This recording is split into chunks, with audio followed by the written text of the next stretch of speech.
Welcome everyone to our third virtual artist talk in our new series presented as part of our Epic Women's Directing Project, which focuses on the lives and careers of Canadian women working in the theater. I'm so excited to spend some time today with the fabulous Nancy Palk. But before I do, I just have a few things to note. First off, I want to acknowledge our season sponsor Nexicom for their continued support of Fourth Line Theatre, and Exit Realty LiftLock as our major sponsor, and Supporting Roles Interactive Training for being the sponsor of our Epic Women's Directing Project. Thank you all. Now, some housekeeping notes. I just want to let you all know that your audio is muted. If you'd like to submit a question to Nancy or I, we'd be happy to answer your questions during the Q&A after the talk. To ask a question, simply click on the Q&A button on the menu at the bottom of your Zoom video window, and then you can type the question and Lindy, our host, will collect them and give them to us during the Q&A. Also be aware if you mistakenly exit the webinar or have any technical difficulties, you can simply re-enter the webinar by clicking on the Zoom invite we sent you earlier, and then you'll get back the same way you arrived. Be sure to follow our social media, e-blasts, and visit our website to register for our upcoming virtual events. On May 26th, I'll be chatting with the wonderful stage, film, television actress Fiona Reed, and that event will be over Zoom next Tuesday at 2:30 p.m. You can also visit Fourth Line's YouTube channel to view all of our virtual events after this live presentation. And we're going to be announcing a whole bunch more upcoming virtual events very soon. So without further ado, I'm thrilled and would like you to join me in welcoming Nancy Palk, please. Hello. How are you? I'm okay. How are you doing? Very well, very well. So now where are you? I'm in my bedroom at my home, made sure that the blinds were shut so that I didn't have too much silhouette for you all. And are you in Toronto? Yeah, in Toronto. So now, okay, so you have lived in Toronto most of your life, is that not right? Well, I was born in Winnipeg and then went to high school in London, Ontario, and went to university at Queen's and the National Theatre School in Montreal, and then came to Toronto. So my post National Theatre School and entire married life and child rearing time has been here in Toronto. Our third house, but yeah. Right. When you think of yourself, do you think of yourself as a Torontonian, a Winnipegger? What do you think? What's the first one place that comes into mind? Well, I'm from Winnipeg. I'm certainly not from London, and I'm not from, so my childhood, you know, up to the time I was in high school was in Winnipeg. And so I can't help but feel like a bit of a prairie girl, but I have spent my whole time in Toronto. My mother was a Regina girl, a Saskatchewan wheat farmer.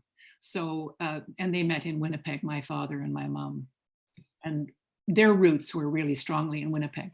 And okay, so now I almost always say your last name wrong. I have to rhyme it with walk, right? Like Palk, Right. walk. That's So right. where's that name? What's the genesis or the heritage of that, of Palk? It's British. Yeah. Okay. And Yeah. British on both sides, mom and dad? No, well, we have basically there's Scottish, British, Welsh Okay. in there. Yeah, my mother was a Williams, and so that's Welsh.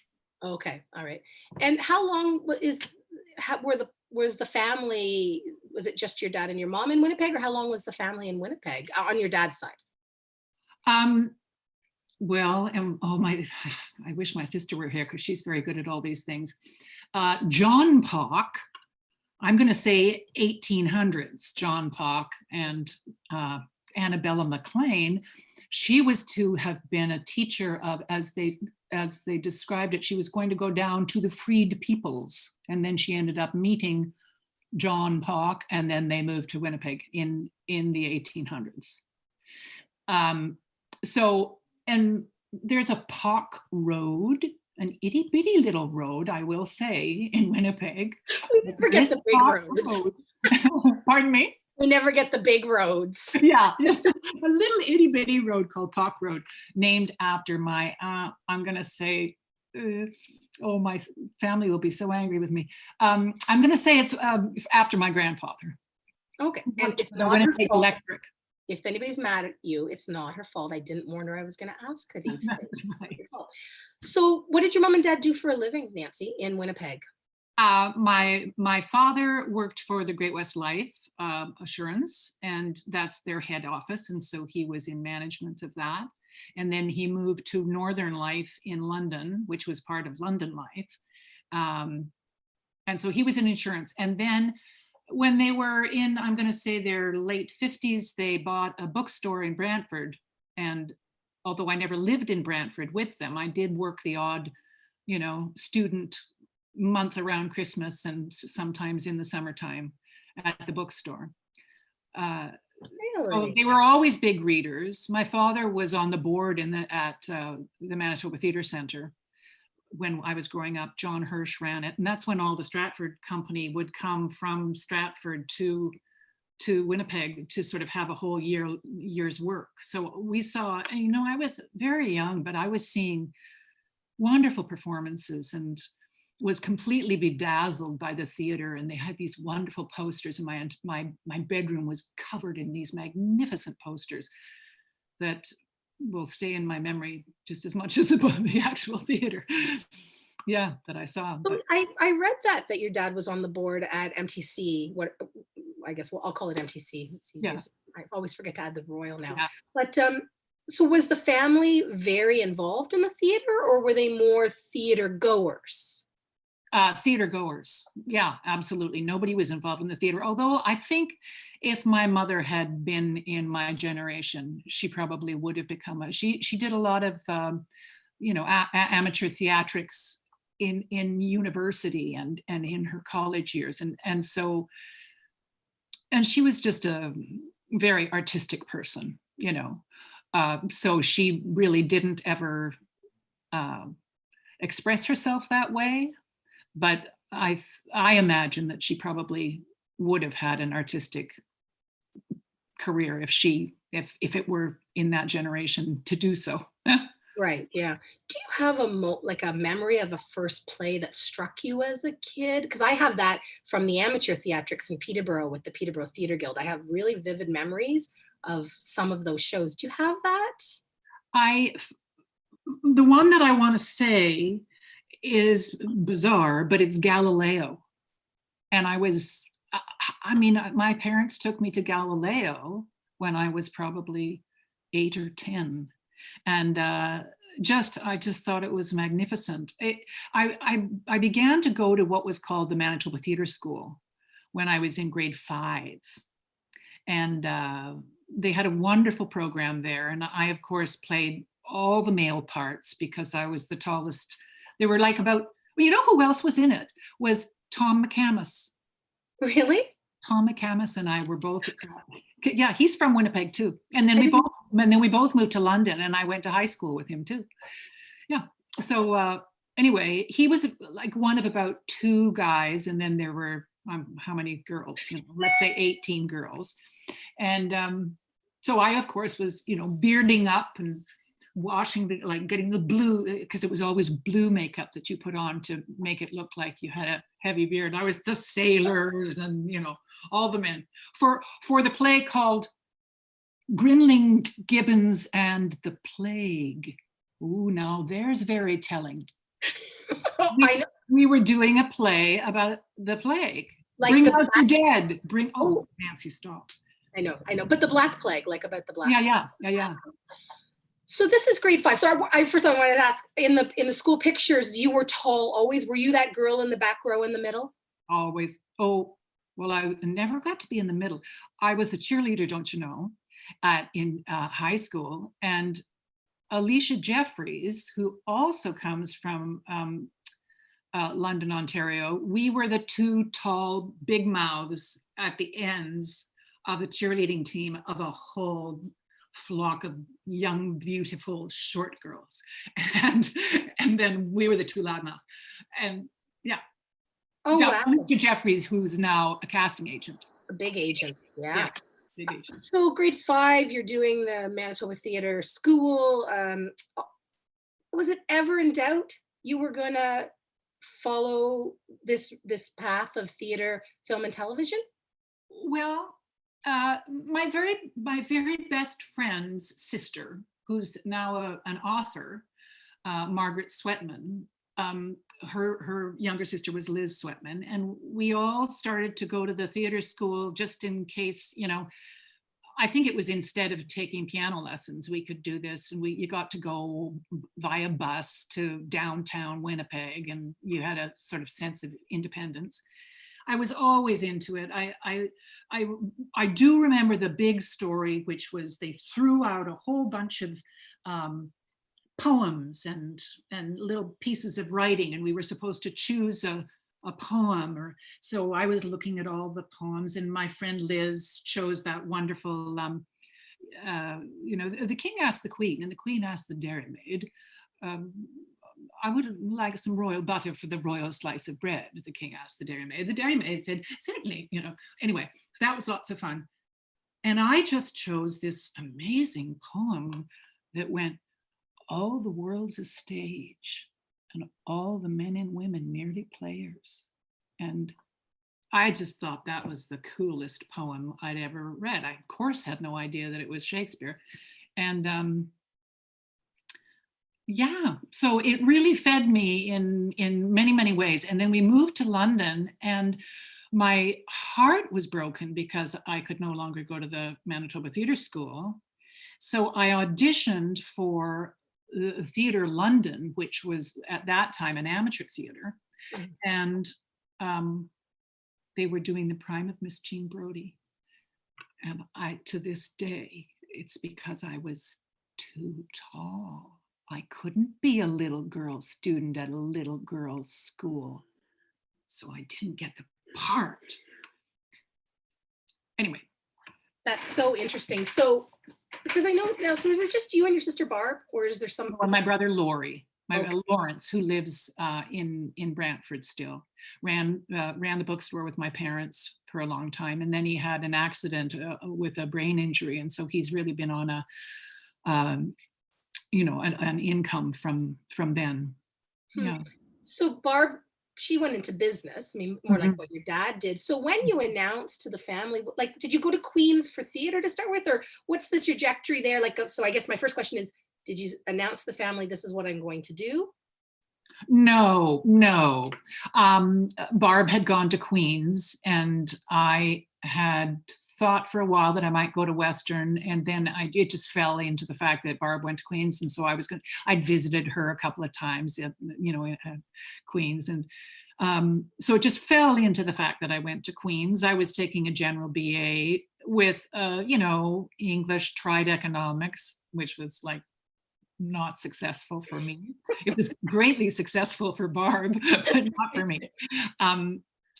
So I was English and philosophy and drama, and a wonderful music course I was able to take singing lessons and composing lessons, and have to be part of a 90-person brilliant in the music department choir.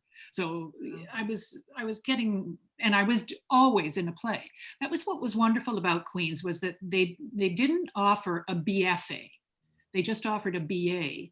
So they didn't have the stipulation, which is so common now, where you're not allowed to be in a play until your fourth year. And, I was in plays from my first year, as was Judith Thompson, who I also went to Queen's with. Okay. We did The Maids at Queen's. I saw you do The Maids at Soulpepper. Can I just say, still in my top 5 plays. Was it you and who? Martha Burns and the wonderful Charmian King. Yeah. Was it Diana directed it? Diana LeBlanc? Yes. Oh, so good, so good. Sorry, I didn't mean to. So keep talking to me about Judith. Well, it was my second time round, because I'd done it with Judith first. Yes. Yeah. We did the Night of the Iguana. Just wonderful plays.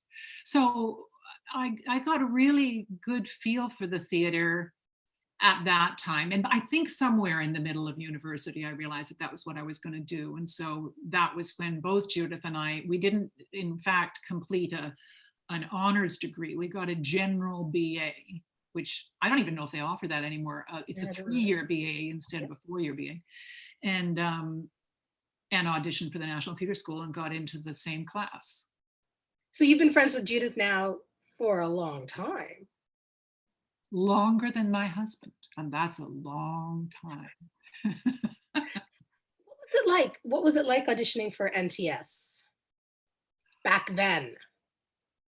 Well, you didn't really, the idea of doing now they're very interested in, it began with what they call vocal mask work, which means that you have to come up with a, I don't know, 5-minute play. So it wasn't just all, when I auditioned, you had, your two pieces and they asked you to do an improv. And I think that's about it. There was no weekend where you all tried to see how you worked together in a group. There was none of that.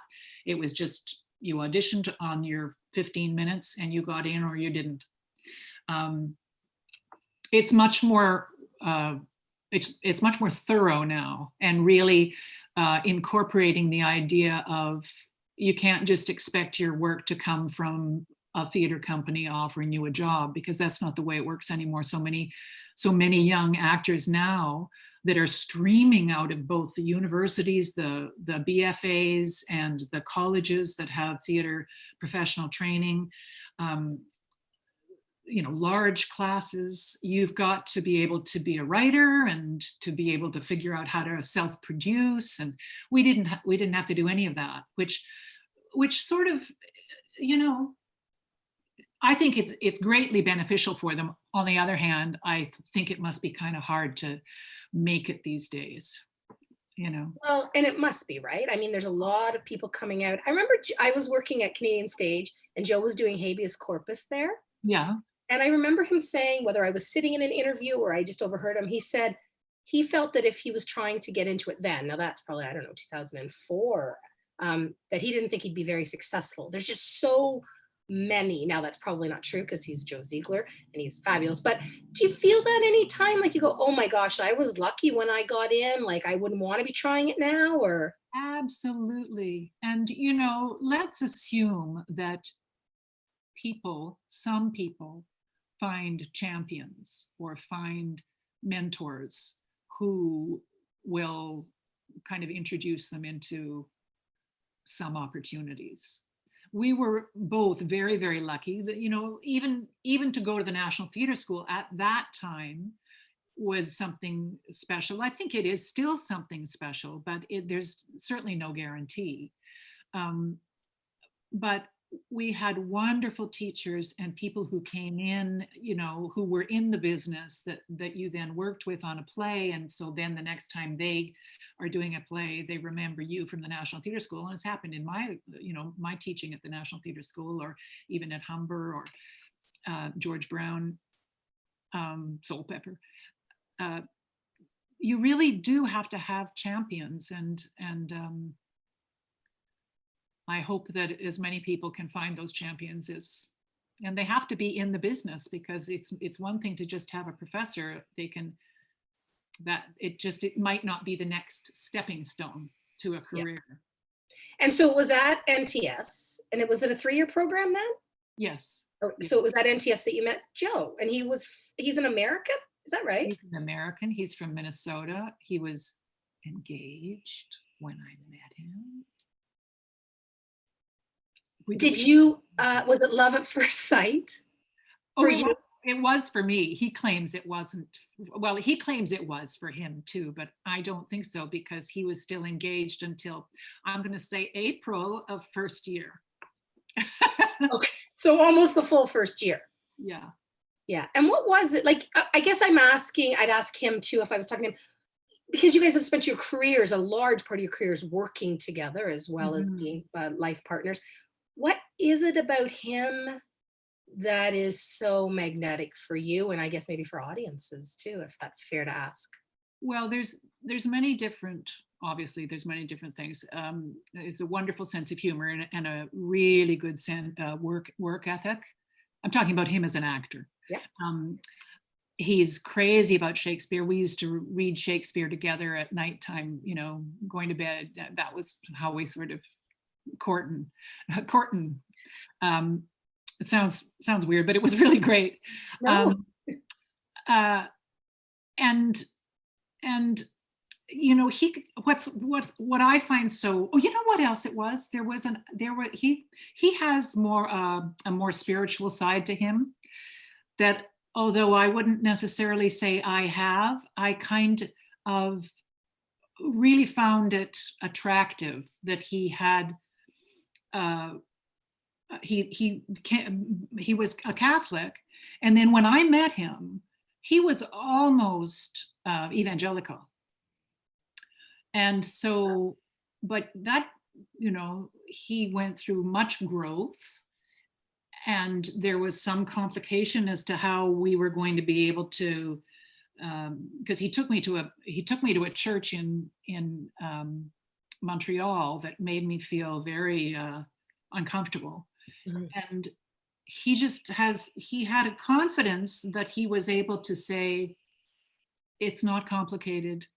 There was no attempt at conversion or anything like that. He just said, you think what you think, and I will, you know, and it never came up again. The kids, you know, we tried, our eldest is baptized, but the other two aren't. And we've had a very they have had a non-religious upbringing, but I would say that Joe has a sense of, he believes in God, and I'm more of an agnostic, I think.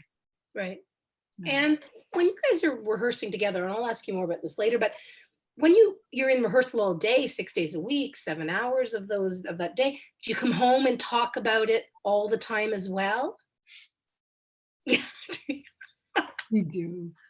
But you know, like if you're obsessed, I mean, obviously when you had kids, that's the glorious thing. One of the many glorious things about having kids is that suddenly it's no longer about you and your career and, oh, I got to take my nap at 4 o'clock before my show at 8, you know, and all that sort of stuff.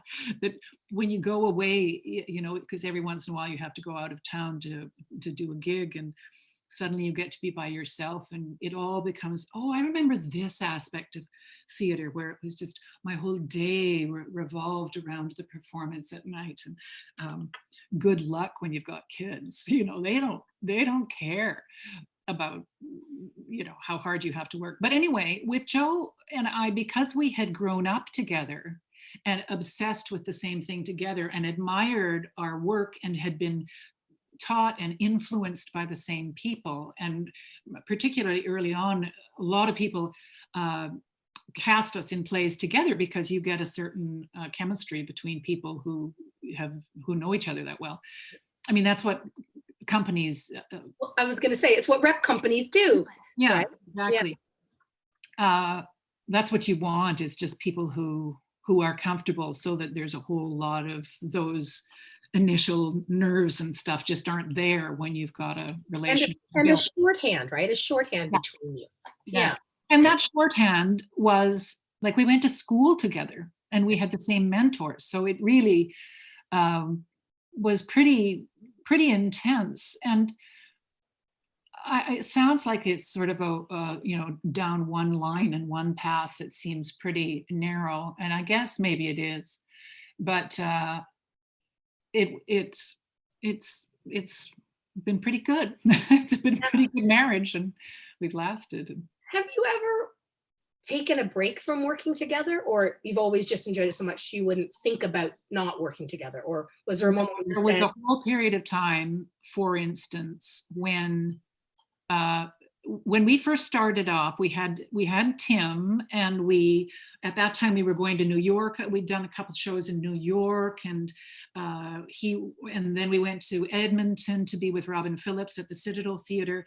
And so you know, Tim would be here and then in Toronto, and then we'd, you know, truck him off to New York, and he'd have to make a whole bunch of new friends or not have any friends for 2 months. And then, you know, or we'd go to Edmonton and he'd start school in Toronto, and then he'd have to move to Edmonton and try to get a whole bunch of friends in Edmonton, but they would all find out that he was actually going to move away again. And so they'd realize, oh, there's no point in getting too close to that guy. And then he'd have to finish the year at Toronto. Anyway, once he was in grade 2 with that, which meant that he had 2 years of kindergarten and we decided that was sort of not the end of us working together, but it was important that one of us was always home, and always, so that we could, so we weren't able to go together to do a play elsewhere.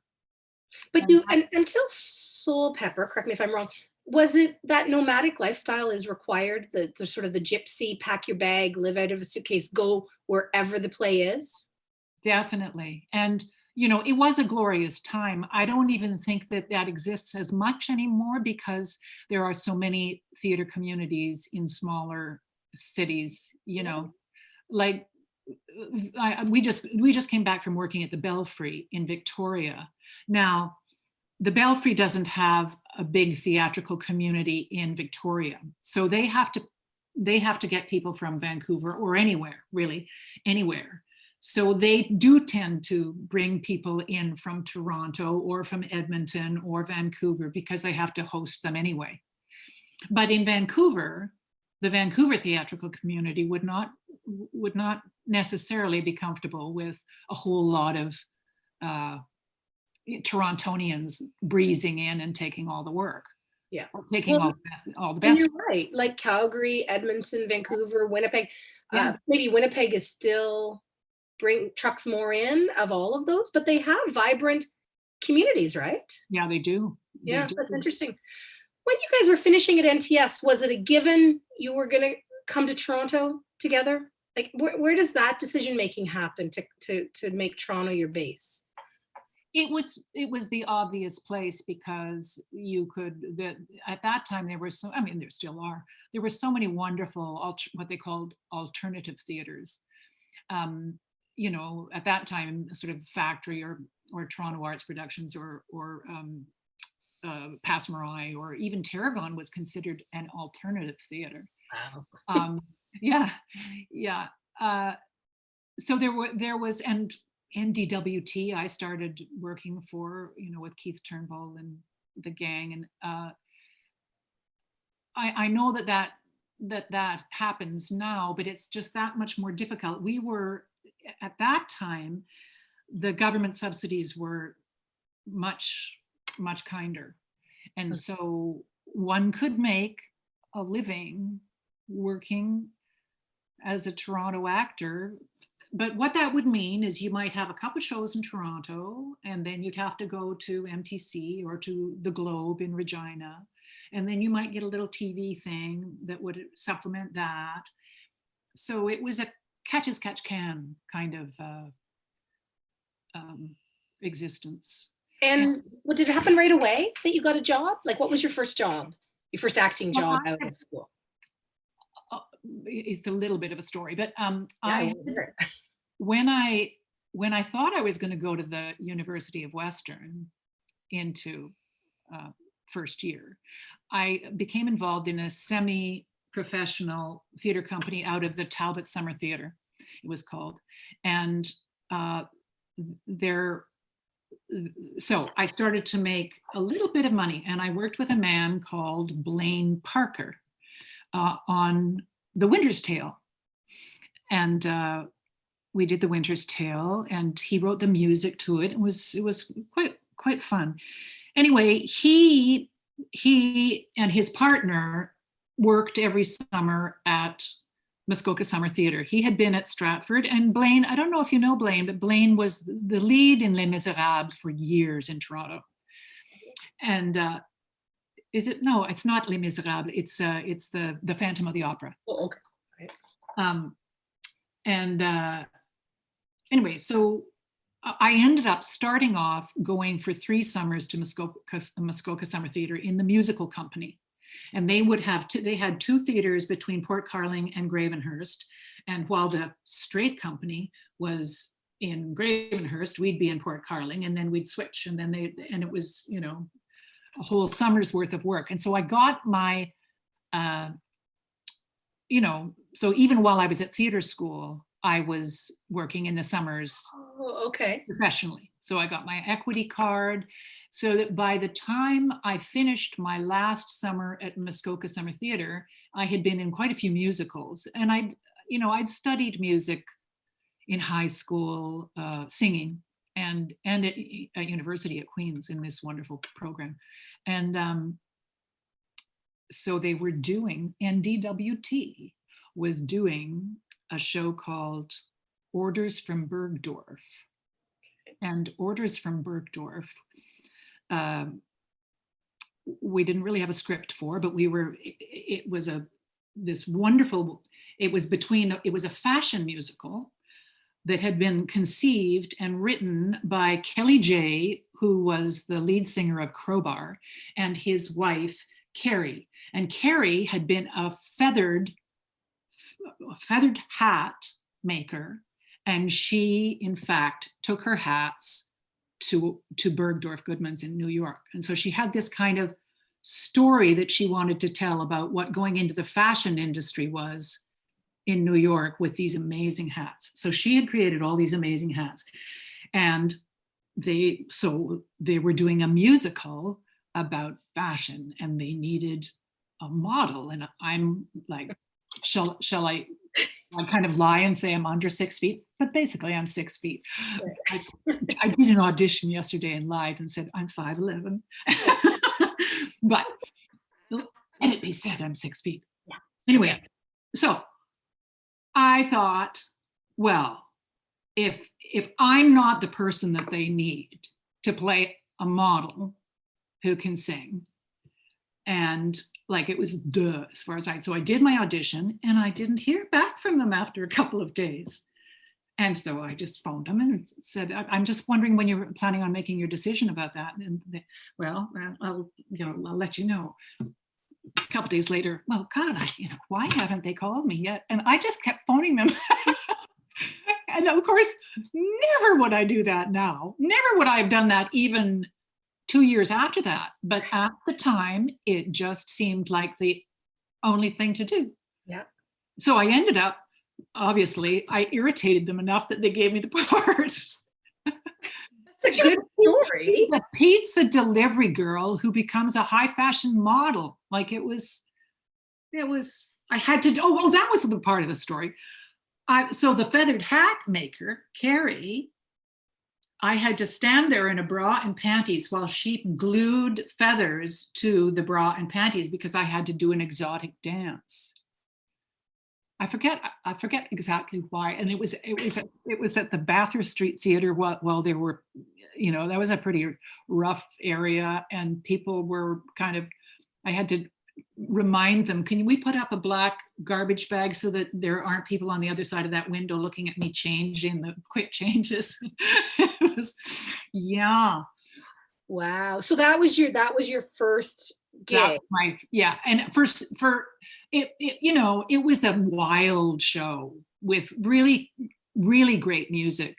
I don't know if you ever heard Cute Girls Go Far, Fly with Stars, Sleep with Kings. Keith McNair wrote it, and Susan Hogan sang this amazing song that I got to sing. She sang it in a band. This is life. This is real. Like, it was really great music. And then at the end of the show, they had Judy Welch different student models come, like 10 a night or something, to do a major fashion show of all the Toronto designers. So it was a bit of a splashy thing. And so was it just like right away from that, you worked professionally going forward in Toronto? Well, Bill Glasgow, the wonderful Bill Glasgow, had come to teach us at the National Theatre School. And for some crazy, wacky reason, he highly recommended me for a two-hander with R.H. Thompson, who was, R.H. Thompson even then. He was even then? Yes.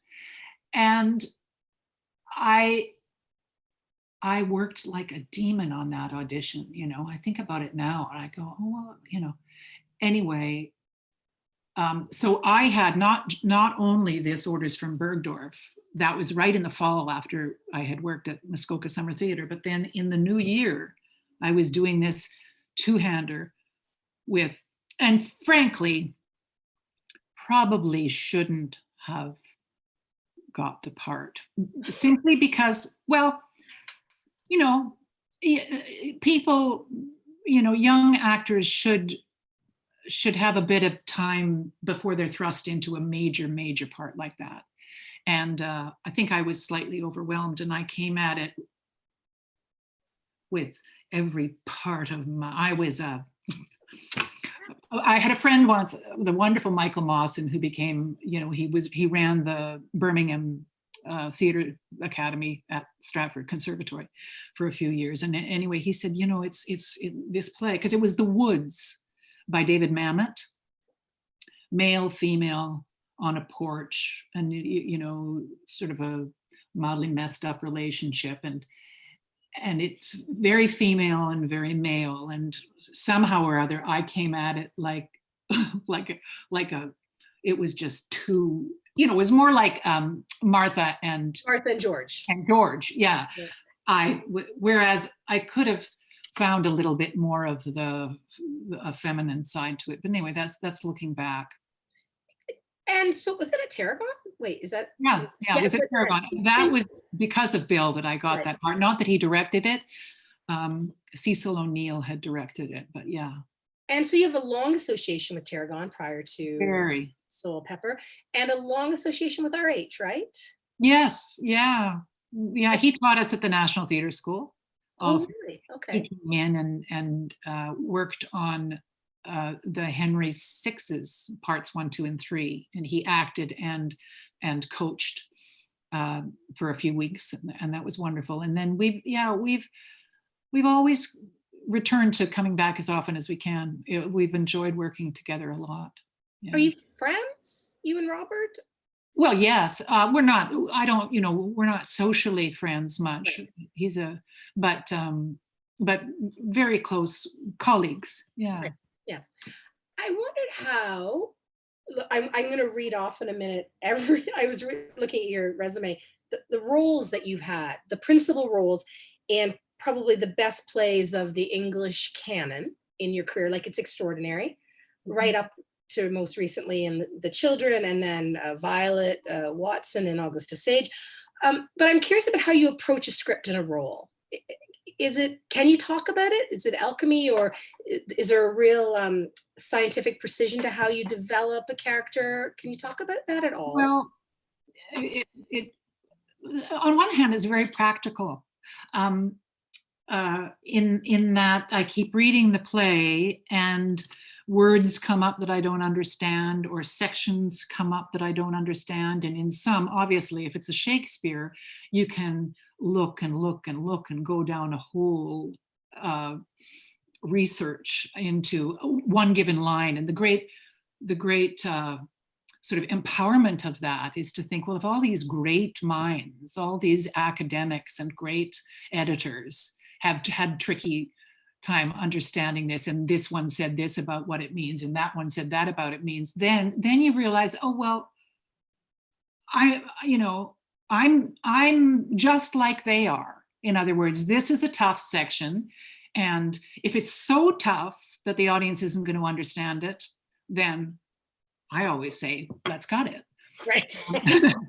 but hopefully you can find a way to make it understood to an audience when when it's possible. But anyway, so and if you are armed with this feeling of, I want to be, and they talk about it in terms of, I want to be able to defend my character, or defend for my character. So if I'm playing somebody like Violet, why in August Osage County, why is she the way she is? And some of that can be, okay, well, so she's taking drugs, so then you have to go into a little exploration about what the effects and what the symptoms and all of that are, and then you have to take every little clue about what you hear about her childhood and what her mother was like, and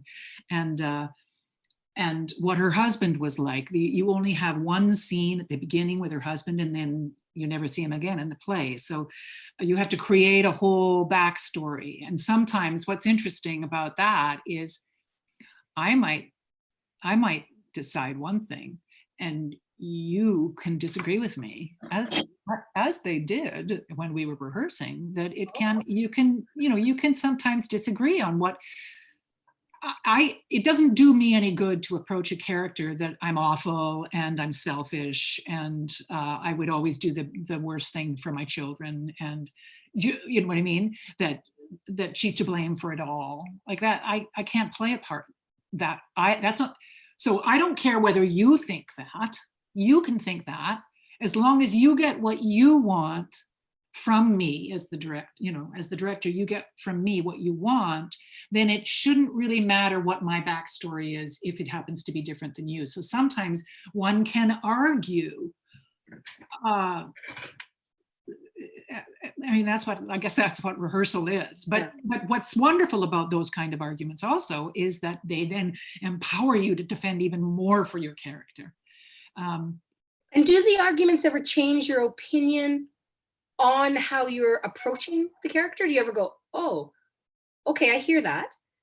And then it causes the dominoes to change for you in terms of what you're going to try as an actor to For sure. It does. Okay. For sure. For sure. So do you write out your backstory? Like, is it pages or books of backstory? It's not, well, yeah, it is pages, I guess. It's not books, but it's pages. And they change. Sometimes it's not something that I necessarily hang on to. I feel like I just need to write.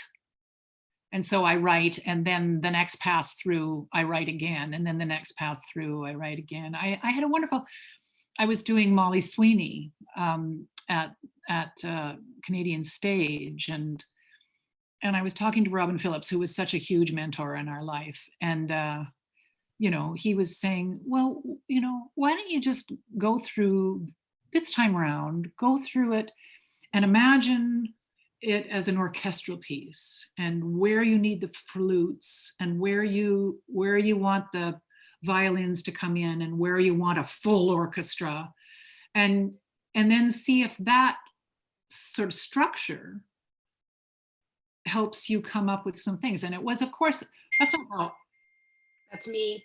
Oh, I turned it off. I will okay. try again. Oh Lord. I'll just tell my husband to stop texting me. Keep going. I apologize. Oh, okay. It wasn't that that's how I want to act, is I want to act like a piece of orchestral music. But what that did was just offered me a new way in that day when I was doing my own work at home.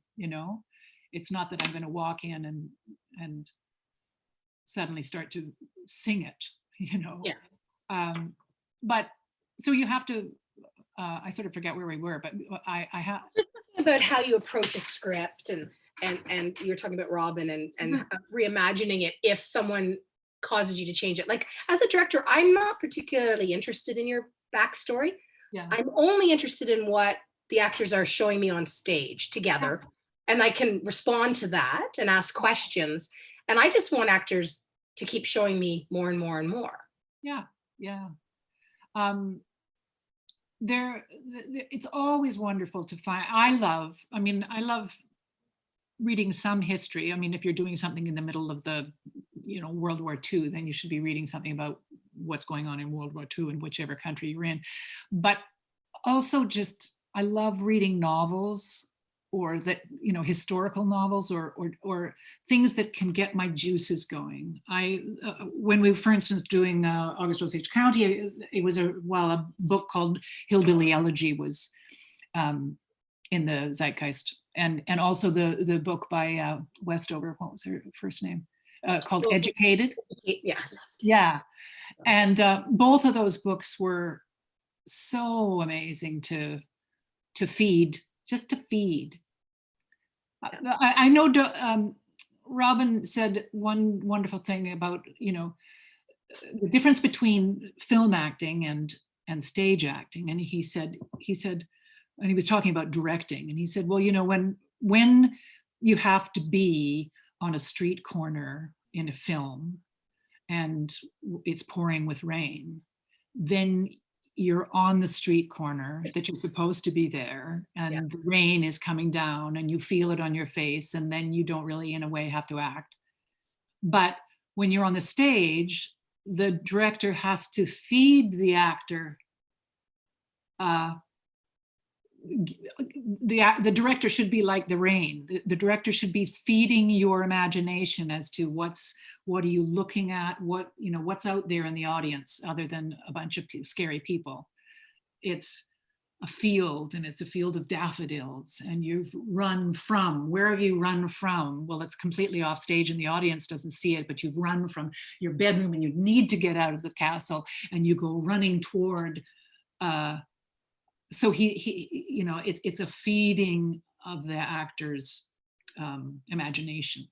Right. Lovely. So I want to ask about Robin because he was a huge influence, and I will also say that not even to qualify, but he was a hugely complicated person, and people had strong had. I mean, he's passed now. Strong opinions on Robin. So I'm curious when you guys first met him, and what is it or was it about him that you responded to so well as an actor? Well, okay, so the first time I met him was at I think at my audition for the young company, yeah, and he gave just a very free, you know, I was working on Lady Macbeth, and he said, okay, so you're Mila Mulroney, and you're at the whatever that the Chateau Laurier, and you know, Brian is in the other room, and you're talking to, you know, like he created a whole thing after I had done my piece, and he said, okay, do it again, and he just had a really wonderful sort of, in other words, just kick out everything that you'd come in with and try something new. And then he said, and then the other one I'd been working on was Kate in Taming of the Shrew. And he said, okay, so just you're an opera singer and go ahead. And so I just went, yes. And I suddenly started to opera sing the whole speech. Wow. And then about 5 or 10 lines in, I just burst into laughter because I suddenly thought, oh, maybe that's not what he meant. You know, he didn't actually want to hear me doing a fake opera song. Anyway, it was just fun. He could make you laugh like nobody's business. But also, he had run the Stratford Festival. He was a charismatic. You know, he had it in every pore. And there were so many things that just astonish. For instance, the first day of rehearsal for As You Like It, which was the first day that we were together for the young company, and we were all ready. And he took me by the hand and started walking me around this big gymnasium at whatever it was. And he started whispering in my ears, saying just all these sort of things about what I was looking at and what I was, you know, coming from and all that sort of stuff. And then he said, okay, now go. And I had done a lot of work. And, you know, every morning I had Tim, my eldest, he was a baby, and he would wake me up at whatever time it was, 5 o'clock in the morning. And then it was at that time where they could just sort of sit on the blanket and play with their toys happily for 45 minutes to an hour. Like, it was that amazing. And so every morning I was getting this precious time to work on. It was both Romeo and Juliet and As You Like It. So I had my questions. And so it didn't matter how he fed me. I was, you know, so he got me all ready to go, and the whole room was sort of ready for Nancy to start. And then Nancy went, yeah, okay, so I just want to ask a couple of questions. Like, how long do you think it's been since her father was banished? And Robin just took the longest of pauses and said, right, okay, we'll start with the boys. And you were banished. Well, I wasn't banished from the room. I was, but I mean, from that moment. Yeah, from that moment. But what I learned from that moment was a whole lot. In other words, I think he was absolutely right. So that might have been emotionally upsetting for me. I might have felt, oh, whatever. but I learned a lot from that moment. He had another thing, for instance, where he used to talk about, because many people talked about how difficult he was to, with props or costumes. And so he would say to the stage management, okay, I want something tall. It could be maybe a street light, or just have something tall. And then props would run away and start to make something at great expense. And then he would say, no, just stop. Don't start making anything yet. I don't know what it is yet. Let's just say it's a pole. Just have it be a pole. Don't spend any money on this. Or what happened with As You Like It Again, which I've never forgotten, is we were acting. I had, in my actual costume was a hoop skirt, as Rosalind, a beautiful sort of chiffon, just gorgeous, like the top of a wedding cake kind of dress. And so I was rehearsing in a little pink t-shirt and a little, rehearsal underskirt. Oh yeah. Oh no. And I forget what shoes. Anyway, little ballet flats or something. And so then we got to the first day of costumes, and the costumes, we had this thing, and there were wigs and the foo, and he watched about half of the first act or something, or maybe even half of the first scene, and went, "Stop! We're cutting all the costumes."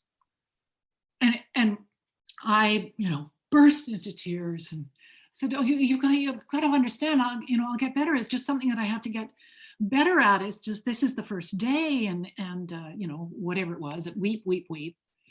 And he said, "What you don't understand is that I have watched you in your little pink t-shirt and your little rehearsal skirt, and you and your face and your hair, and that's what I've grown to watch. And now there's no possible way you can act better if I put you into that wig and that costume." And I kept weeping, and it was my Stratford debut, and oh golly, I failed.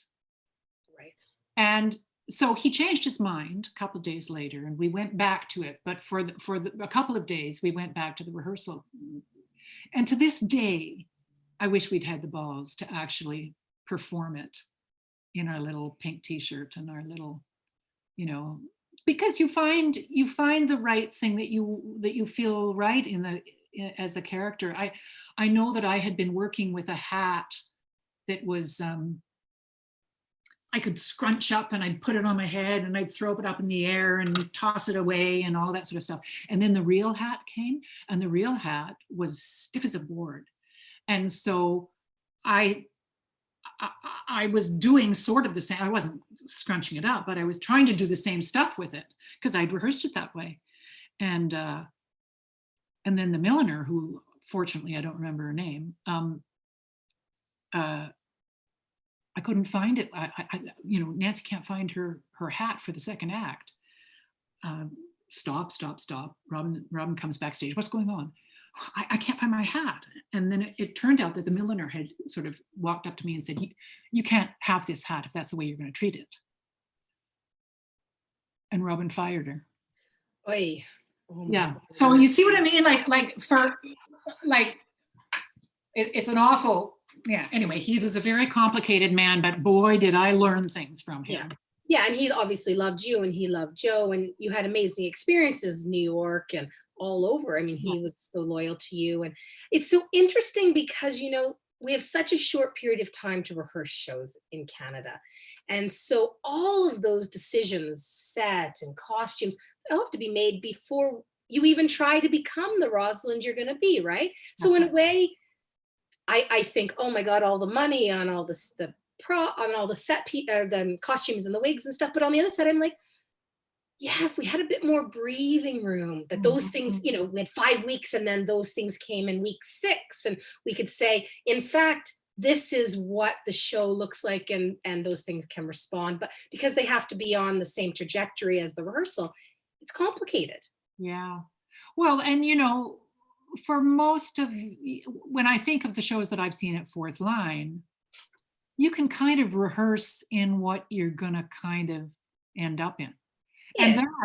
that's the way Laszlo Marton, who, you know, Soulpepper worked with a lot from Hungary, he always liked to work that way, in that you know, the designer, there were no drawings, there's nothing like that. It was just the designer would come in and you would kind of pick your own, with, you know, in consultation with both the director and the designer, you'd pick what you wanted to wear. And then that was what you wore, so that the clothes, I mean, he was very much of the world that, you know, he wanted clothes to look like clothes and not like costumes. And that's been a great learning for me, because I always feel that the closer I can be to what I'm going to end up in is the most comfortable I'm because the whole transit from the rehearsal hall to the theater, and that's what you don't have at Fourth Line either, is because you rehearse. I know that is wonderful. Well, and I know you have if it's okay to say this, I hope you have a level of anxiety in that move, yes? Yeah, because it's all suddenly gearing up toward this kind of black and lights shining at you, and you know that the audience is out there. Whereas at Fourth Line, you've rehearsed. We did a wonderful, a delicate balance. We rehearsed. The theater was full at the time, and so we rehearsed at a little church on Broadview, and it was in the sort of congregational area, you know, right where the actual thing is. So there was no feeling of cramped, you know, we're in the rehearsal hall and it's this precious little place. We rehearsed in a place that was as big as the theater that we were going to go into. And so therefore I didn't feel that panic of, there's so many things, like, you know, we're these vessels meant to feel and react to everything around us. And so sometimes I can walk out on stage and think, wow, what's weird about this, the quality of air? Like, it's not that the air in my breathing is different. It's just like, why am I seeing so many particles of dust? Or like, it just, like, there's so many things. You're so aware because that's what you're required to be. Right, you're supposed to be. Open, yeah. So I want to just sort of switch gears, maybe go into another chapter here. You're all at Stratford in the Young Company, and is that where the genesis of Soulpepper takes root? Like, are you all disgruntled backstage and wanting to control your own destiny, or what is it? What's the genesis of Soulpepper? Yeah, no, it wasn't disgruntled with Stratford. To be honest, Stratford kind of dumped a very, you know, we had taken a bit of the spotlight a bit. I probably shouldn't say that, but anyway. No, I'm curious. You know, it was John Neville's years, and Robin had, you know, we were just selling, you know, like hotcakes. And so anyway, basically we were all dumped. That would not ordinarily happen. So if, you know, who knows whether Soulpepper would have still happened if we had been embraced by Stratford, but we weren't.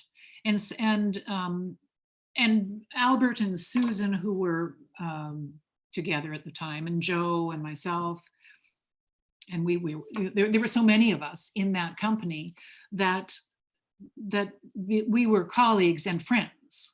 So there were many conversations over, and we did get a grant. We got a what do they call them? The Guthrie, a Guthrie grant. Oh, yeah. Of maybe $2,000 or something to see about a theater company. And that $2,000 sat in an account for about 10 years. In the meantime, we had kids.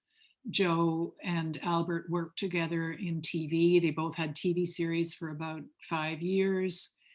And then Albert had the chutzpah to kind of rally us all together. And I think Diego by that time had a lot to do with it. And his work with Laszlo. So it was between Robin and Laszlo and all of us who had worked with both Robin and Laszlo. But I'm so glad that Albert had the chutzpah to kind of go, no, we're going to define ourselves as Toronto's classical theater, and no, we're going to do that before we've ever put on a show. And my idea would have been, oh, well, can't we just put on a show and see how it goes, and then put on another show? No, that's not the way we're going to do it. We're going to splash it all over the papers before it's anything. Now, we weren't a bunch of kids that nobody knew. It was 10 years, well, more than 10 years out in the profession for Joe and I. By the time it started, it was because we had graduated from the theater school in 79, and we worked. It's like 20 years, right? Almost 20 Yeah. years. Yeah. Yeah. You were pretty seasoned. Yeah. I was a veteran by the time I went I was so surprised when I went to the Citadel to work with Robin when he was running that, and suddenly I was a veteran. I know, it's years before I had been in the Young Company. When that moment happened, you're like, oh, nobody let me know. Yeah, exactly. What was the first show you did at Soulpepper?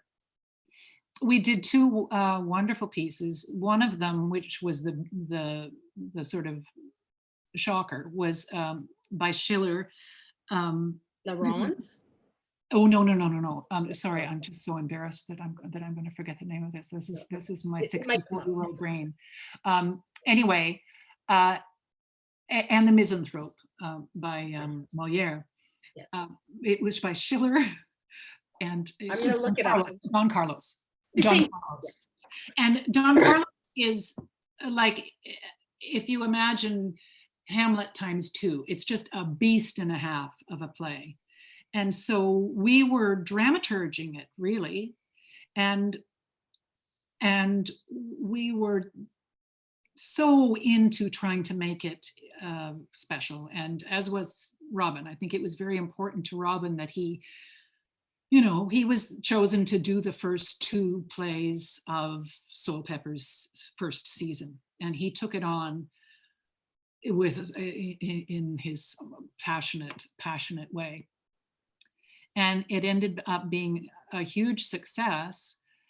Well, yeah, and that was the beginning. And I think without it, like the Molière, shall we say, unfortunately, was nowhere near as well rehearsed, because we were literally rehearsing the Molière maybe once a week and rehearsing the Don Carlos because it was the beast. We were rehearsing it about 5 days a week. So it was kind of fly by the seat of your pants in the Molière. I shouldn't be saying this out loud, but it's kind of true.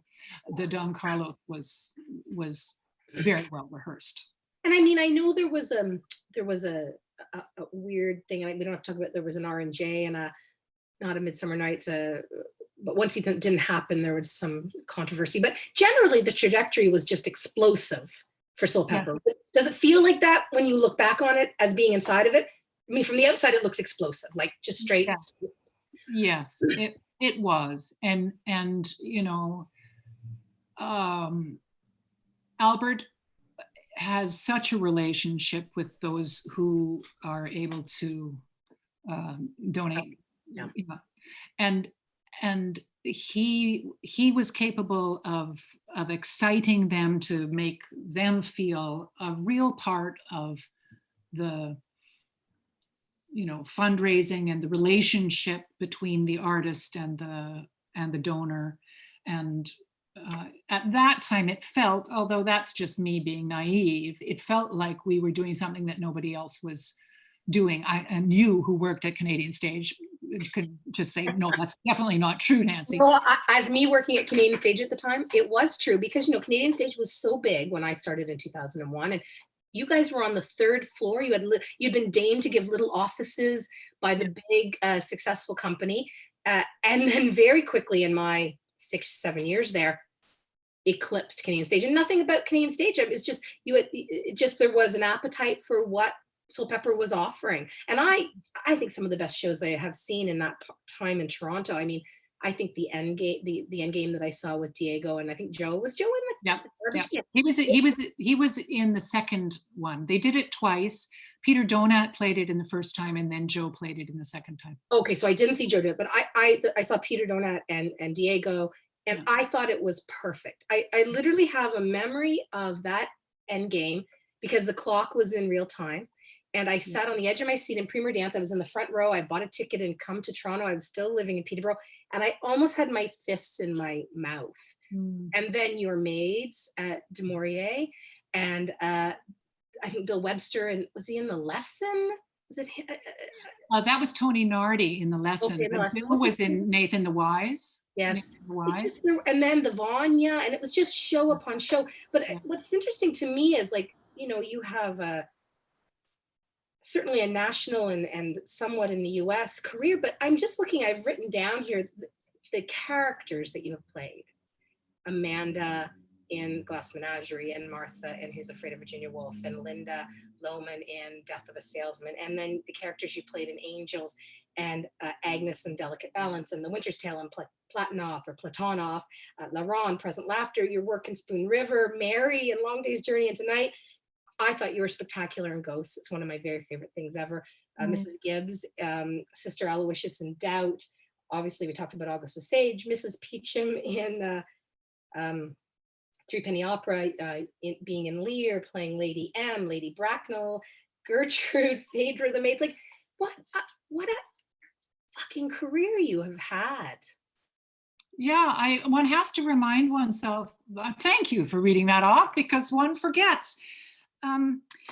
If you don't, and I don't mean to make this sound, woe is me, but if you're not at a place like Stratford or Shaw or in a TV series,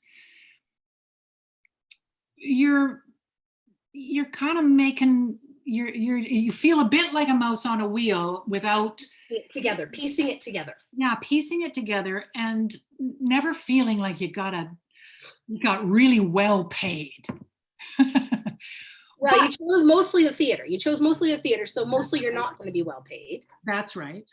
And you know that after the fact, you don't even think about the money, and even now I don't really think about the money. I'm just sort of saying this out loud, simply in reaction to hearing you read off that list of characters. It's like, so if I never work again after this pandemic, is it, does that mean I don't have a career? No, I'll take that to the bank. Okay. But that's legacy, because you're still young and you still want to work, and there will be theater after the pandemic. And of course, you can come to Fourth Line anytime that you don't get a better offer. I've been trying to get you here for years. Do you, in that list and all your characters, and of course, I'm not even looking at the new Canadian work because you've done so much of Judith's work, and is there a favorite character or a favorite play, Nancy? I really have enjoyed so many precious productions, and so the parts that I played in those precious productions are the ones that I have such a strong feeling for. There's no one, but I loved doing August Osage County. I loved doing Angels in America. I loved doing Ghosts. I loved doing Death of a Salesman. I loved doing As You Like It, playing Rosalind. So it's really hard. It's really hard, but to say one. Part of me would have thought that it would necessarily be a Shakespeare, but I don't know if it necessarily is my very favorite. I loved playing the nurse in Romeo and Juliet because we had such a kind of a kooky idea for it. But yeah. I'm just going to try to find this little thing I wanted to read here. See if I can find it. It was, and don't kill me. I mean, I'm sad I didn't see, here's what I'm sad I didn't see. I'm sad I didn't see you as Mary in Long Day's Journey. And I'm sad I didn't see you as Martha in Wolf, because I wouldn't necessarily think of you as Martha. So don't be mad at me about that. But I just want to say, there was a quote I read about how you were just so physical, and everything came from the groin, and everything was sexual. But I want to just find this one quote of, oh, I'm not gonna be able to find it. Dang it. Well, Nancy Palk surpassed herself in Who's Afraid of Virginia Woolf, a show that was faultlessly acted throughout. The show entertained largely because of its carefully modulated performances. Nancy starts at a high pitch, her savage bon mots piercing in their anger and wit, which makes her later vulnerability touching and tender. But I'm curious about a character like that, because you have a kind of you have a dignity about you as a person, and of course you're statuesque. Some of those, like Violet and Martha, to me are on a continuum, and Amanda. Where do you tap into, or is that just easy because you're an actor? And Mary, oh my God, and Mary in Long Day's Journey. Yeah. No, the scary part of what you're just saying is that a little bit of alcohol or a little bit of drugs just can make any graceful person get into a little. So the imagining of the character being, yeah, it's that much more fluid, more, you know, for instance, I was smoking, and I was really, you know, really as far gone as you can as Violet. But you know, Martha, there was a lot of padding, you know what I mean? There was a little bit of, I'm going to feel bigger and fleshier and stuff, which helped. So sometimes it's allowing your brain to remind yourself that you don't have all the armor up. You don't have all you're not watching yourself in any way. Right. Because those characters, they're not trying to control themselves. They're all, no. Is it id? They're all id, or something. Yeah. If it was Freudian. Right. That's interesting. And that must be great fun as an actor to just go there. Glorious. And you know, it's also the writing. Obviously, it's the writing. The writing takes you to a place that you wouldn't, you know, you couldn't go. I remember I was doing a TV series called Rogue, and I was working with Richard Schiff, who's a wonderful actor, was on West Wing, and he was partnered up with Allison Janney all the time. I don't know if you remember him, but anyway, wonderful actor. And he was so prepared, and he could just let it rip. And you know, at one point I walked up to him and I said, I just wish I could, you know, play with such a band. And I really admire you so much. And he said, but what are you doing? That's your character. You're not supposed to be, you know, my character is written that way and your character is not. So how can, you know, it has a lot to do with the writing. Yeah, and you've been exposed to this extraordinary canon, and then you rose to the occasion of it too. It's a match made in heaven between you and the great English language canon in this country, and we're so bloody fortunate that you got the access to it, and then we got to see you do it. Is there anything you haven't played that you're desperate to play? Oh gosh, you know, not that I can really. Lots of people ask that, and okay. I never know. You know, I never know until the next play comes up, and then suddenly I'll go, ooh, I think this is going to be great. You know. Is there anything, like, other than just your own sort of nerves and doubt, is there anything you ever thought you got wrong? A character or work in a play? Well, yeah, I would have said the woods. I mean, that's looking back 40 years. I'm sure there's lots more in between, but the woods is the one that but I was young and very impressionable and was not confident enough to sort of explore outside the boundaries that I was being told. Right. Anyway, there's lots, and certainly almost everything I do on camera, I feel pretty schmucky about. Tell me a funny story once about when you were in Garth's Christ play. Yeah. Tell that story, because it's a. But I'm trying to remember what the story. Seeing yourself. Oh yes. So I go to red carpet, you know, I think it's the opening film of the Toronto Film Festival. And I had had literally 2 days on this movie, and I was playing the Samaritan woman that Jesus meets at the well. There's a song about that. Jesus met the woman at the well. Anyway, so I play the Samaritan woman that Jesus meets at the well. And so everybody else in the movie, they see and meet the Messiah, and they look more beautiful. And then their eyes just kind of tear up. And then there might be a slow tear that falls. So I'm watching on this gigantic screen. I can sometimes stomach myself on a small TV screen, but this was like not a Cineplex itty bitty screen. It was whatever major screen. And I was sitting beside Joe, and I come on the screen after I've watched all these beautiful people with beautiful glass tears, and she meets the Messiah, and it's like, whoa, like her, oh my God, she has like the facials and the tears and it was, all I could think of is major stage actresses on camera, and whoa, did she overdo that? So I was just dying, and Joe finally had to turn to me, if you can imagine, in the middle of the opening show and say, stop it right now, or we're leaving. So I shut up, and we watched the whole thing, and then I said, we're not going to the party, and then we deked out afterwards because I was so embarrassed of my performance.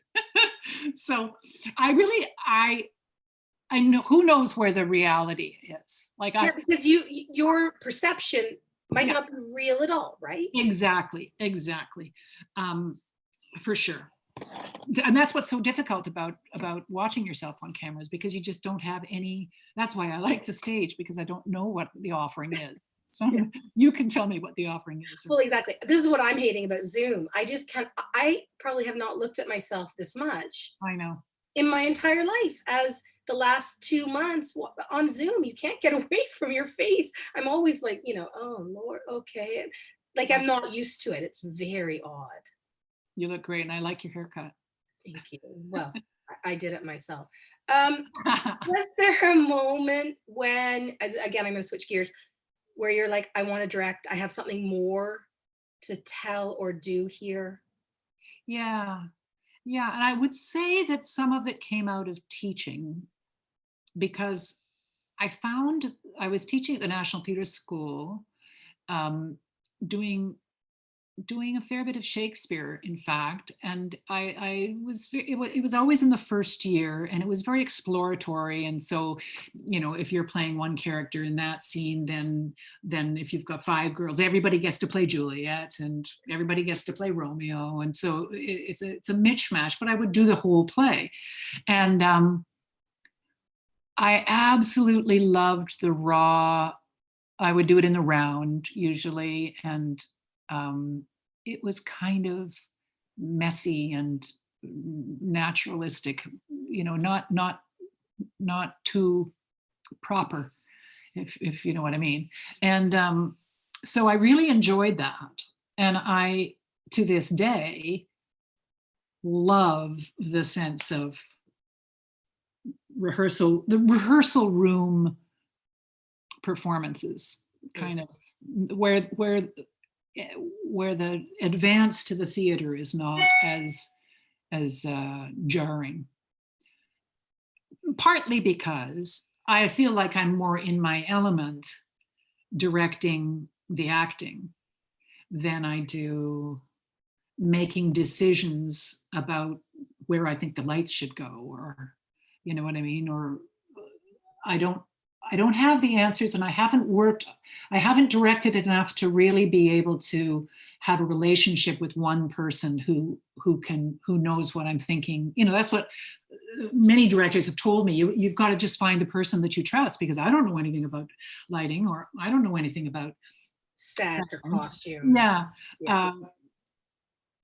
Anyway, So yeah, I found it through the teaching. The teaching. And then it seemed to me, you know, in the back of my head, I thought, okay, well, I will propose White Biting Dog by Judith, because I have such a relationship with Judith, and it wasn't a play that I had been in, but I have been in many of her plays, and I know her so well. It felt like, and I was going to use a whole lot of people in the company, so and it was Albert that I could approach, and it was, you know, it was like, of course, there was no, I didn't really have to give much of a pitch other than say Judith and this cast, and it was Okay. yeah, okay, like, go ahead with it. And I know that Leslie was very instrumental in making sure that I continued to I didn't fall through the cracks. So so True West and the Gilly yeah, concert, and yeah. right. And is there a desire on your part to do more of that, or to advocate for yourself in other places to do more directing, or is it teaching you want to do more of, or? I really like the teaching, and I really like the productions that I've worked on, while I'm teaching. Yes, I would like to do, I think I would like to do something as a director with a larger cast, a bigger canvas, but just trust my instincts about the transfer into the theater. I've talked about it in terms of this pandemic, you know, just that it's really hard right now, I'm finding, to go the last lap. And what I mean by that is, you know, there are secretariat or you know, the great ones, they suddenly go, okay, I've done the 3 laps round and I've got 1 more lap to go, and now I'm gonna, you know, I've got more energy that I'm going to use right through to the end. So what I felt like with my directing is that I get to the theater, and rather than having everything be okay, now I'm going to take the reins and I'm going to go with it, I get overwhelmed, and I doubt myself, and I'm so concerned for the actors because I'm an actor myself. I'm so concerned of where they are and what they need now. They need, on one level, I think they need to feel like they're completely supported, and you know, you guys take it away from me now. And so when I was talking about the pandemic, is that I'm finding right now, it's just because we don't know when the last lap is coming. So I'm wearing down. I want to have, let's do a porch visit, you know, like I'm just kind of thinking, well, let's go for a walk outside. You know, we'll stay far apart, and we are, but I'm just losing my last lap. Yeah. So I want to try another shot at directing, and make sure that I have the right people.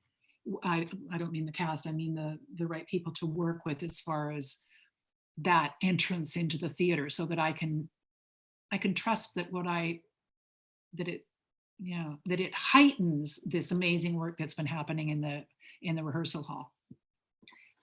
Is it, I'm just curious, and I know there's lots of questions, so we're gonna turn that over to Lindy in a second, but do you think about the next step after the pandemic, or as it starts to slow? Like, could you see yourself going back into the theater and working closely with other actors in the rehearsal hall? Are you worried about that, or do you find that unimaginable? No, I don't find that unimaginable. What I find is a hard feeling, that questioning whether people are going to be brave enough to come to the theater to be an audience for us. I mean, it's not as though I haven't performed to a lot of small houses in my life. So in a way, if it goes from 300 down to 100, I don't think that would, I mean, we would have to get used to, that would be one of the things that would be viscerally weird about working. It would be, what is so different about this theater? Well, the difference is that there aren't 300 people making energy move. It's only 100 people making energy move, but that could be adjusted. I don't feel that I don't know whether I'm allowed to talk. There's a play that Joe and I are supposed to do that who knows whether it will happen or not. Well, for Joe and I, it makes sense for Joe and I to be doing a play together because we live together, and why wouldn't you do a play together? One of my board members just sent me this note saying, have you thought about a family in a play this summer together, who live together, are all actors, or their kids and they're actors, and then they go home together. Like, and I had not thought of that. And I was like, yes, oh, yeah, husbands and wives and families working together. Absolutely. I don't know if you were able to watch, have you heard of, I haven't seen the first 3 plays called The Apple Family. No, at the public. No, my girlfriend was raving about them. Oh my Lord. Well, they did a Zoom, and they were characters. It's a family, and they were characters who had all been acting together for 3 plays, the same family. Right. So they then wrote this play with the realism of they're all on Zoom, and somebody walks off and gets themselves a cup of tea and comes back and sits down and drinks their thing. And I didn't know the other plays, but because it was this, what we were talking about earlier, this relationship that they've been together as a family for 3 separate plays. It would be like if somebody wrote the Mercer, David French's Right. Mercer, like if the Zoom version of the Mercer family. Right. So okay, I've got to try to check it out. I missed it, and I'm going to see what's okay. All right. But that's the question. I mean, I know there's a lot of people who will be concerned about being in the rehearsal hall, and I heard that German theaters are going back because they have 359 state-run theaters. Cynthia Ashberger told me this, and they're going to do socially distanced staging. And I thought, well, if there was ever a theater company that could do that, it would be Fourth Line, right? Because we have lots of space. But I don't know. We're gonna explore it a bit more with the actors and the technicians and the designers, what their level of comfort would be working, and then we have to ask our audience too, because I don't know. It's such a funny time. There's no end in sight, so we can't say, well, on February 19th, 2021, it's all going to be okay. Yeah. Yeah, no idea. It's such a strange life. Yes, it is. Well, I know Lydia has questions, but I'm going to say thank you for this part right now. You're always amazing. You have the best stories. You're the greatest storyteller, which comes of no surprise. Lindy, do you have some questions from the people who've been watching the amazing Nancy Palk? Hello, yes, we do. And thank you both for this wonderful conversation. There's lots of people saying that they're enjoying. Okay. And we have a question from Lynn Slotkin for Nancy. She says, you are a respected stalwart of the theater. Are you still bedazzled by it? Oh, yes, it can be. Yeah, that's a great question, because I wish I could say to Lynn, is it bedazzled by other plays that I see or ones that I'm in? Because I'm certainly, I would say I'm bedazzled by both of them. And that's where I miss it so badly, because Zoom, whatever's in the air between live performers and their audience cannot happen on video. It just can't. And so won't it be great to see some good theater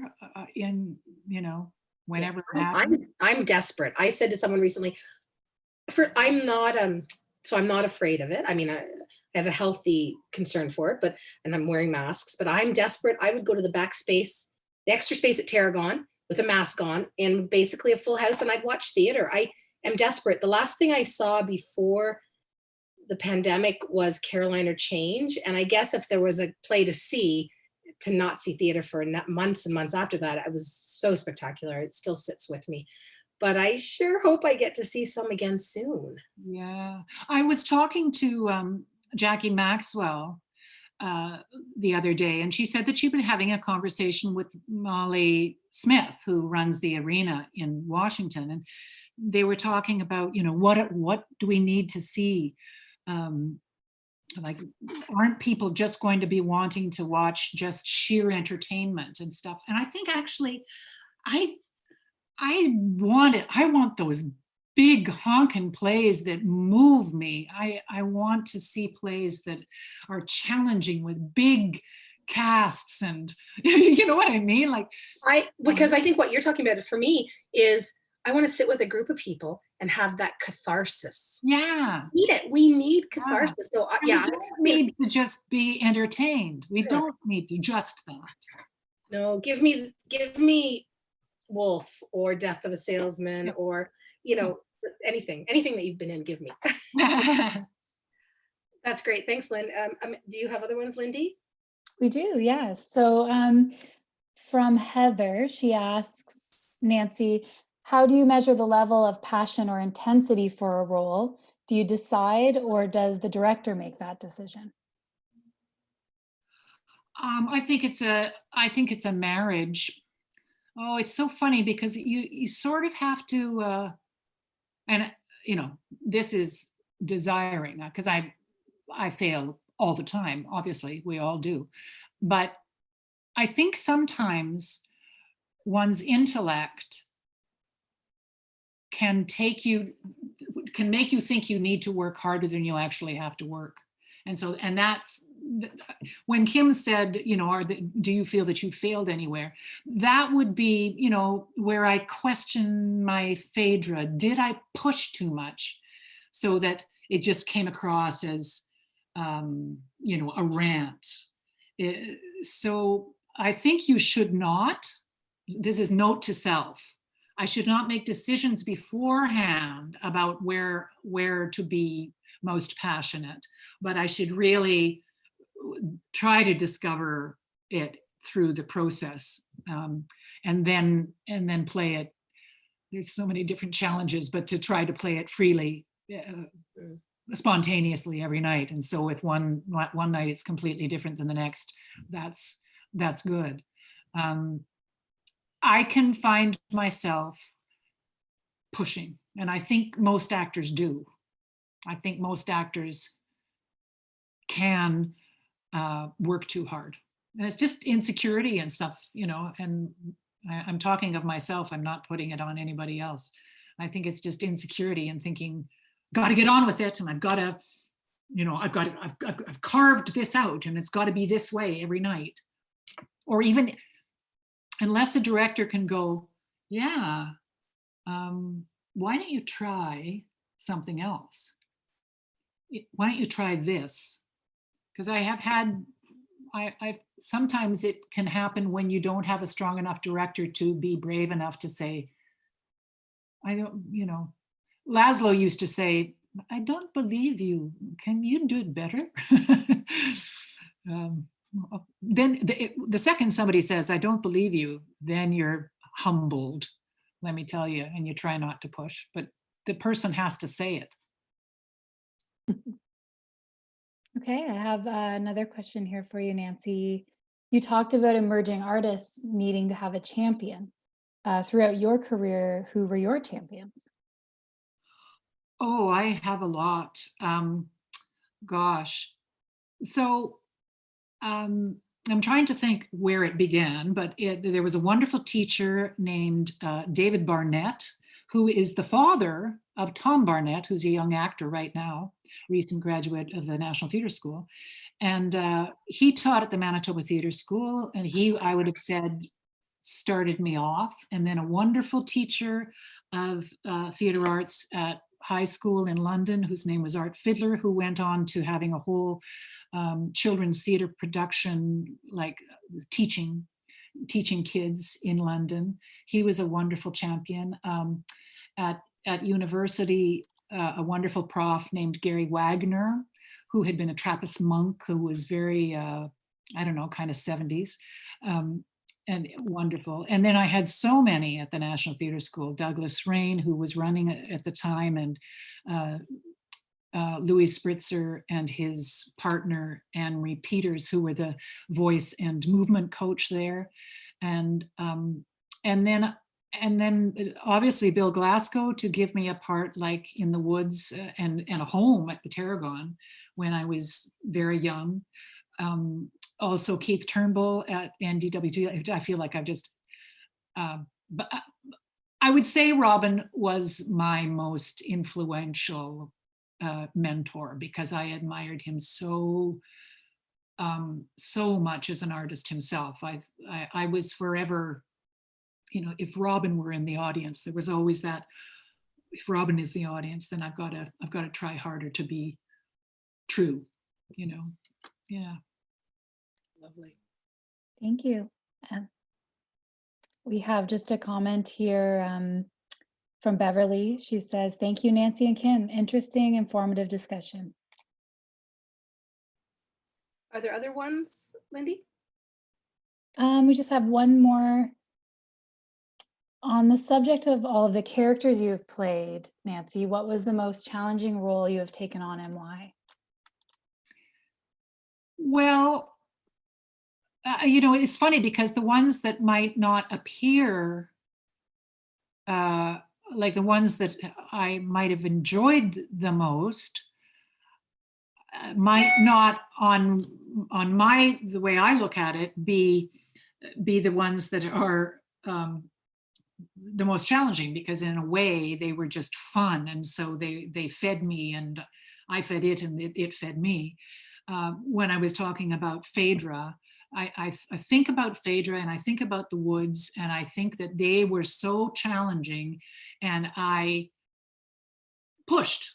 just pushed and we're not able to relax. So I don't, the ones that might have been challenging, i.e. Violet in August Osage County, or any of the characters in Angels in America, don't feel as challenging because they were just fun. They were fun to explore, and I think I need, as a big woman, a big tall woman, I need pretty physical. The more physical I can get in a part. For instance, when I'm teaching, I often tell the student, would you just, run around the block or run around the room a bit? And then the acting, just for no reason, no intellectual reason, but only that their breath is in their body, their acting is infinitely better. And so if you're in for a big person like me to be in a small little stage where your entrance is, backstage in a teeny little dressing room, and you walk on, and two steps later you're on stage and you can't really go anywhere because it's too small a stage. It's maybe that's why I feel not so great in front of a camera too, is because it's so restricted. Yeah. It's so restricted with the lens, or the size of the frame. Yeah, I need a great mentor to help me find the relaxation that one can in a physical performance, in a still, quiet performance. That would be somebody come and be my mentor. You are so funny. Are there other ones, Lindy? No, that was everything. Awesome. Well, I've kept you over what I said we would keep you, but it has been just so wonderful spending some time with you, and you've been so open and honest and authentic and fabulous. So I'm so grateful, and I'm sure everybody watching is as well. So Nancy, thank you so much. Thanks. It was a lot of fun, Kim. You were great. And we'll see you again soon, hopefully in person from a distance. Wouldn't that be great? You will. Yeah, you too. Bye. Thank you, everyone. Have a good day. Bye.